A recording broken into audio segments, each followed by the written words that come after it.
सुरेंद्र पाटील याच्याबरोबर फिर्यादी वय वर्ष 19 यांची इंस्टाग्रामवर ओळख झाली.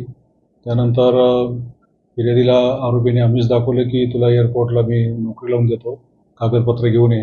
त्याप्रमाणे त्याने फेब्रुवारी महिन्यात तिला त्याच्या ऑफिसला बोलवलं.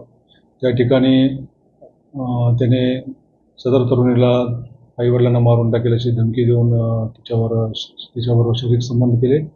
आणि त्यानंतर सुद्धा नंतर 29 मार्चला त्या महिलेला परत बोलवलं त्याने आणि त्यावेळीसुद्धा तुझ्याबरोबर जे काही मी शरीर संबंध केले त्याचे व्हिडिओ व्हायरल करेल अशी धमकी दिली. आणि तिच्यावर सोन्याची चेन चोरल्याचा आळ आणून तिची झाडती घेतली त्याने.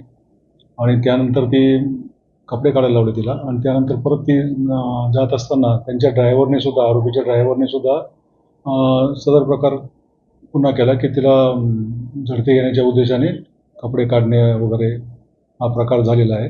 सदर प्रकरणी गुन्हा नोंद केलेला आहे आणि पुढील तपास चालू आहे. रेकॉर्डनुसार सुरेंद्र पाटील यांच्यावर एकूण 13 गुन्हे दाखल आहेत. मनपाडा, कोळसेवाडी आणि MFC पोलीस स्टेशनमध्ये. आणि आरोपी अजून मिळून आलेले नाही. त्यांचा ठाव ठिकाणा शोधतो आम्ही. अजून त्यांना अरेस्ट केलेलं नाही.